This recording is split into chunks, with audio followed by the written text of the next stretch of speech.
Hey everyone, welcome back to another episode of our Law Boom podcast. And I'm Jessica. Thanks for joining us today. We're going to share some personal travel stories about a time when we had to ask for directions in a city. You know, those moments when you're completely lost but still have to figure it out. I'm Liam. Yep.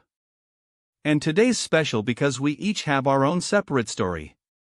Mine's from when I visited Canada for the first time. And mine's from when I accidentally got stuck in another city without knowing exactly where my hotel was. That was a nightmare. We're going to take turns. I'll start first, then Jessica will share hers. So, let's jump in. Okay, so this was about 3 years ago. I had just landed in Vancouver, Canada. It was my very first trip outside my home country, so I was excited and a little nervous. I remember stepping out of the airport. The air felt different, cooler, fresher. I had my backpack, my phone, and a small map I had printed out, but of course, I thought I could figure it all out myself. My plan was to drop my luggage at the hotel and then go to see the famous Stanley Park. I had seen so many pictures of it online: huge trees, beautiful paths by the water. I thought, how hard can it be to find? Well, it turns out, harder than I imagined. First, I got on the wrong bus. I was supposed to take bus number 19, but I hopped onto 9 instead. I didn't realize until about 15 minutes later, when the buildings around me started looking less like downtown and more like a quiet neighborhood. I got off at the next stop, stood there for a second, and thought, okay, I'm lost. What now? There was an elderly man sitting on a bench, reading a newspaper. I walked over, smiled, and said, "Excuse me, could you tell me how to get to Stanley Park?" He lowered his newspaper slowly, looked at me, and said, "Well, son, you're going in the wrong direction." Then he chuckled, stood up, and actually walked with me to the nearby bus stop. He pointed to a map at the shelter and explained exactly which bus I needed to take and where to get off.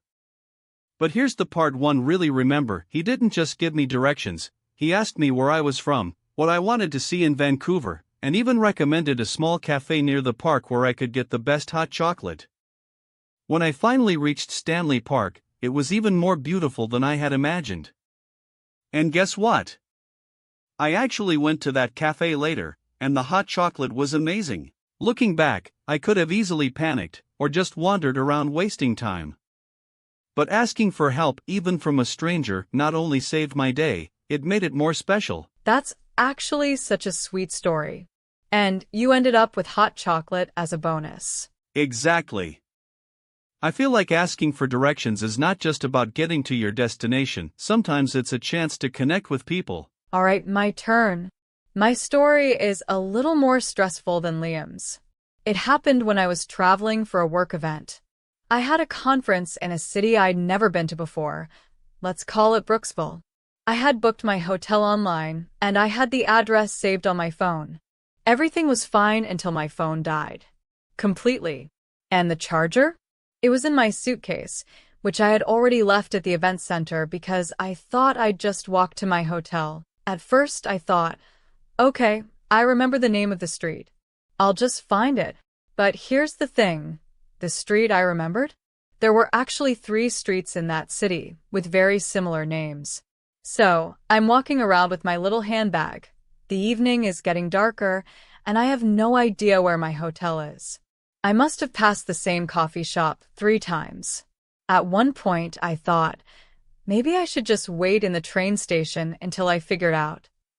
But then I saw a group of people outside a bookstore. They were laughing, holding shopping bags. I thought, all right, Jessica, you can't just stay quiet. Ask them. So I walked up, smiled, and said, "Hi, sorry to bother you, but I think I'm lost. Could you help me find this hotel?" I told them the name. One of them, a woman about my age, immediately pulled out her phone and looked it up. She said, "Oh, you're not too far, but it's tricky. We'll walk you there." And they did. We walked for about 10 minutes, chatting the whole time. They asked about my work, my trip, and in return, I learned that one of them was a local artist, another ran the bookstore, and the third was visiting from another town. When we finally reached my hotel, I was so relieved. But more than that, I was grateful. These strangers had gone out of their way to help me. That night, instead of staying in my room, I actually went back to that bookstore and bought a little notebook as a souvenir. Every time I see it, I remember how kindness can turn a stressful situation into a good memory. Wow, that's amazing. You basically made new friends because you asked for help. Exactly.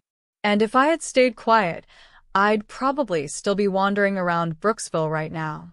Now I hear is best part comes phrases with their meanings and examples. 1. Step out of the airport. Meaning, to leave the airport building and go outside. Example, I stepped out of the airport and felt the cold wind hit my face. 2. How hard can it be? Meaning, a rhetorical question used when you think something will be easy.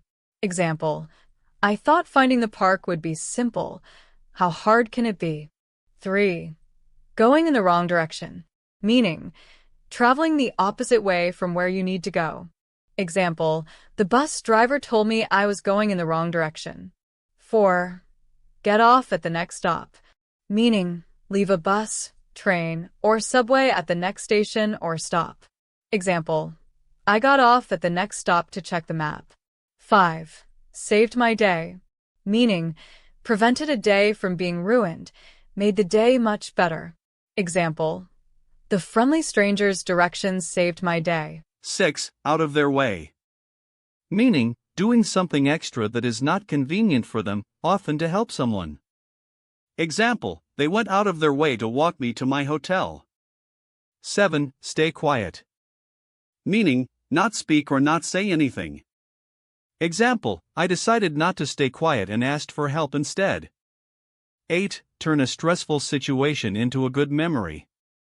Meaning, change a bad or tense moment into something positive to remember. Example, their kindness turned a stressful situation into a good memory. 9. Part of the adventure. Meaning, a challenge or problem that you see as an exciting or interesting part of the experience. Example, getting lost was just part of the adventure. 10. Point you in the right direction. Meaning, give you advice or directions so you can find what you're looking for. Example, a shopkeeper pointed me in the right direction to find the museum. I think both our stories have the same theme. Asking for directions isn't just about getting somewhere, it's about connecting with people and letting those moments shape your trip. Totally. And honestly, cities can be confusing: maps, similar street names, wrong buses.